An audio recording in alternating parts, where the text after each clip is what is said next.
Everybody, I'm so happy to see you today. Thank you so much for coming back and seeing me and Desi. Well, today we are going to talk about you. I want to go through your comments, your emails, your messages, all having to do with a video that I released on October 9th, John Lennon's birthday, and it was called Single and Alone at 66.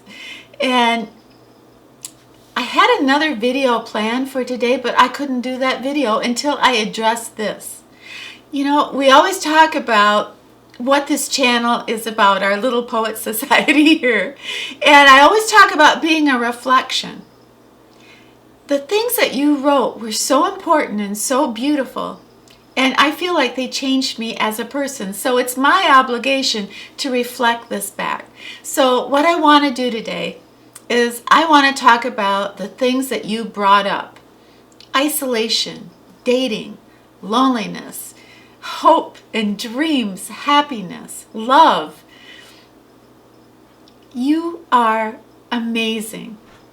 And I want to make sure that I hit all these points. And by the end of the video, I hope that we will all have some amazing piece of wisdom that we can put in our pocket and carry around just in case we might need it someday. So I'm so glad you're here. So let's dive right in to your letters about being single and alone.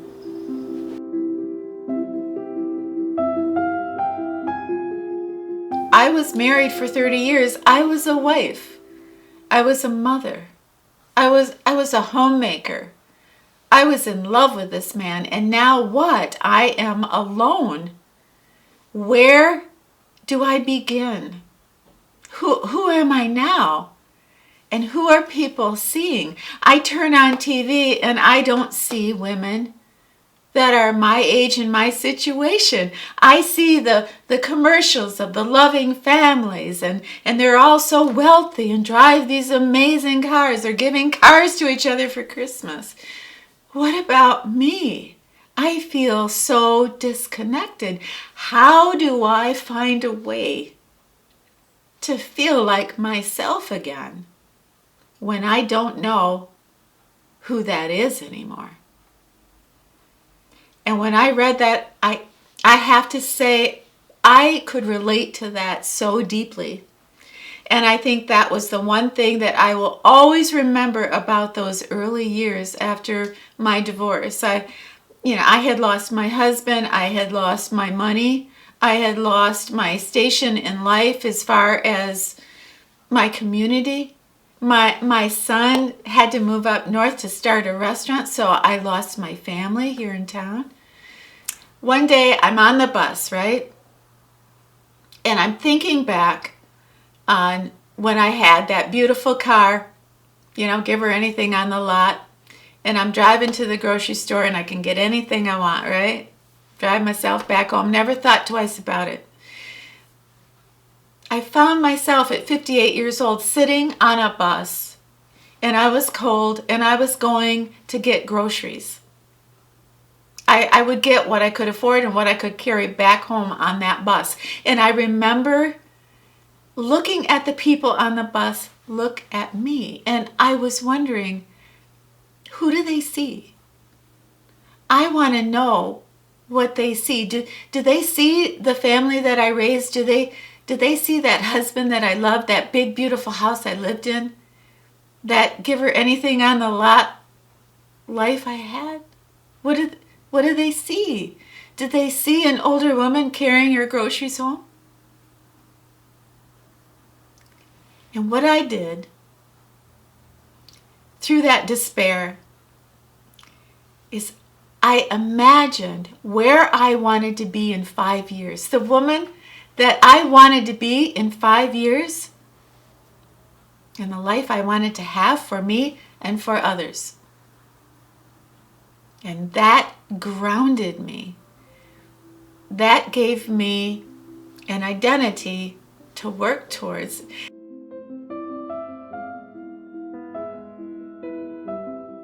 Dear Susan, I have not been the same since I saw your video about living alone.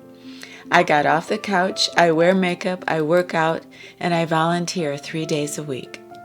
I'm so happy. I feel like I'm living life. But my best girlfriend is not happy. We had a terrible falling out. She says she doesn't like the new me, that I should accept my age and act like it. The one thing that I have truly picked up from you in the last few weeks is this feeling of guilt that you are moving on and your family members or some of your friends are not, and you're feeling guilty. You want to be that good, nurturing, loving friend. And in other words, you're turning into this beautiful butterfly and they're still eating donuts. All I can do is share with you my experience with this. And I lost some friends.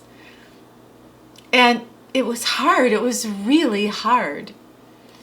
I had one friend that actually sent me a list of demands of things that she wanted me to think in order for her to keep being friends with me. That wasn't friendship, it was blackmail.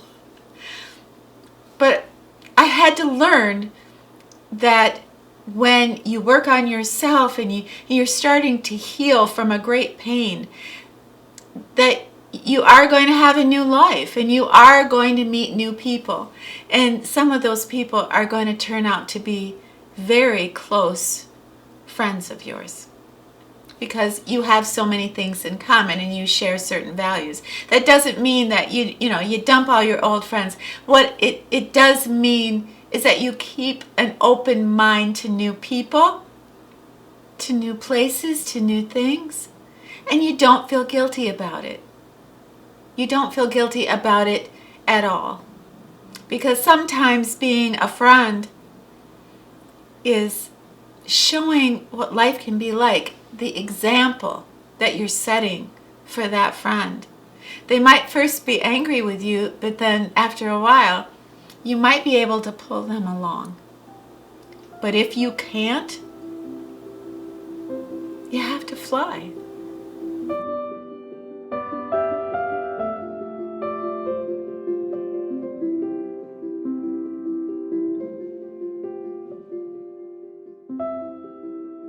You seem to really relate to when I said I found my finish line. I have goals now. And I may never make it to those goals, but I'm going to have a dang good time trying. And there was something about that you found empowering. And I think it's because in life we're surrounded by naysayers, aren't we? Oh, you can't do that. Why is that even in your mind? Don't be realistic. Don't dream so big. But the truth is, when it comes to dreams, we always want to size one up, don't we? Dream as big as you possibly can. You may never make it, right? But you're going to have a wonderful time trying.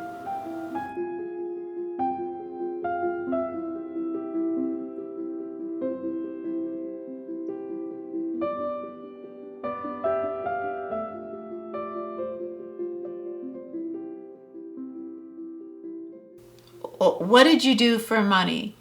When you were so scared and lacked so much confidence, I couldn't even go out and play music and get paid because I had lost my mojo. I lost all confidence. I went and I got a job at Home Depot, of all places. I almost got fired about 147 times. But I had a job. Yes, I did. I had a job. And I also did a couple other things for finances. I sold the collections that I had on eBay. There was a little office building by my little one-bedroom apartment, and there was about 50 people that worked in there. And sometimes it was very hard to get out to a restaurant for lunch, so I started catering sandwiches there every day. I would just drop off 20, 30 sandwiches, and they would buy those sandwiches for $6 a piece. So I started accumulating a little extra money. So slowly but surely, When I started doing the spreadsheets, when I started figuring out every single dime I had every single day and where it was going, and I would project out. One day you wake up and you realize you're getting better, you're stronger. You are in control of your life, your emotions, your goals. Well, that reflects in your money. So many of my money problems was because I was afraid. I lacked confidence. I wasn't sure. Well, I work today. Will I be able to work tomorrow? I mean, I had sometimes irrational thoughts about, could I do this? I just kept asking myself, can I do this? Can I support myself? Until one day, I just asked myself, why can't I do this? I'm doing this. I never thought I could. I always relied on my husband to support me, and now I'm doing it. I'm doing this myself.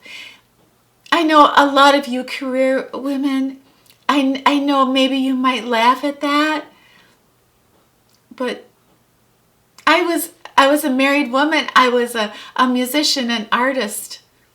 I really never had 2 cents to my name without my husband.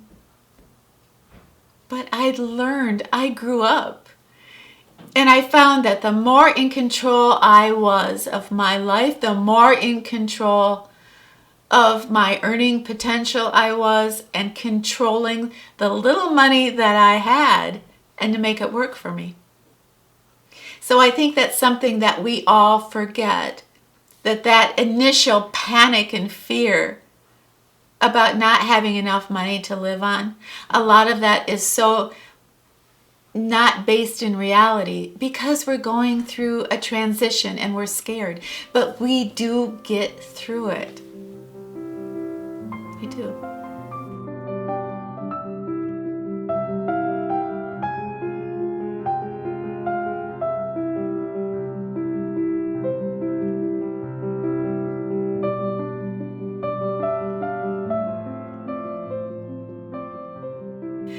The last 2 relationships that I have met those gentlemen on a site called eHarmony.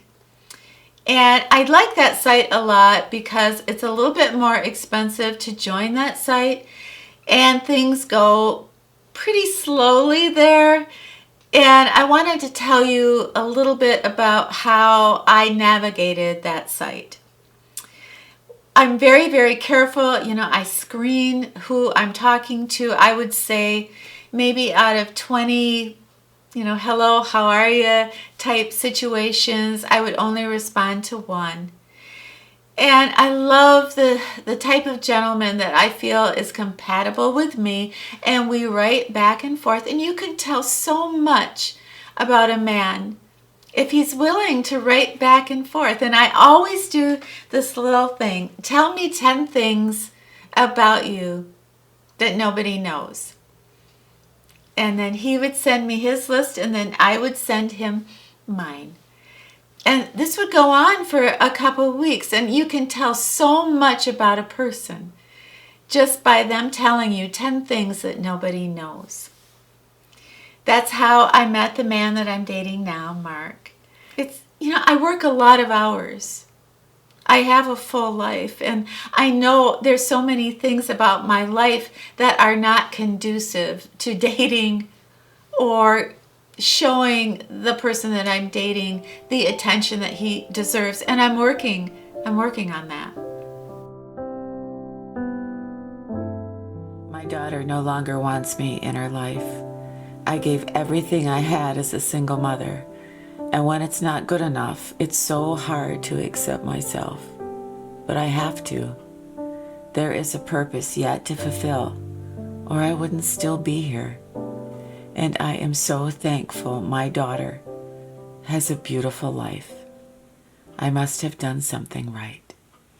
Being single, being alone, living a life for one, can also mean that your adult children have asked you for no contact. That never even crossed my mind. And I got letter after letter and comment after comment about how you work so hard as a young single mom. You work 2 jobs to support your children, only to have them at 50 years old call you and say, you really weren't there for me when I was growing up the way I wanted you to be. So I'm going to ask you, Mom, for no contact. I want to share a story with you because I was separated from my child too. My little boy was born, and at 15 years old, I was separated from him, and I was told that I would never be able to see him. So that sorrow, I know that sorrow of being separated from your child is like no other. So when I lost my little boy, my baby, to adoption, I remember I would look up at the sky, and even though I couldn't be with him, I would say to myself, we're seeing the same stars and the same sky. We are connected. And I love him. And maybe someday he'll know who I am. So, and I would just keep writing him letters about, my life and what I hoped for his life. I kept him in my heart. I kept him in my life, like he actually was part of my life. Little did I know that 30 years later, he would find me. And he found those letters. And he did know everything there was to know about me and how much I loved him and what a difference that made in his life. And he traveled 3.5 hours with his young family to meet me. He opened up the door and he ran to me and he put his arms around me and he said, Mother, I'm home. So I bring this up only to say miracles do happen. I had no reason to believe that I would ever see my son again. But I kept him alive in my heart without shame. And that's what I hope for you. That you will keep an open heart and an open mind, that you won't feel like your children are not a part of your life. Because you know down deep they love you and you love them. And I have gotten so many messages from women who say, I hadn't talked to my son in 10 years. And the phone rang and it was him. Miracles do happen. And a lot of times the children that separate, so much time has gone by, they're just afraid. They're afraid to call. So maybe you make the first move. What's the worst that can happen? They'll leave your life? I'm just saying, love finds a way. It always does. What is true today might not be true tomorrow. And that child could be back in your life.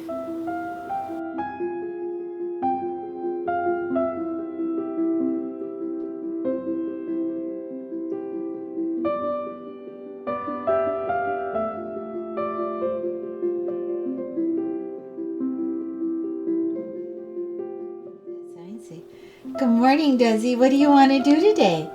The sun isn't even up. It's 7:30.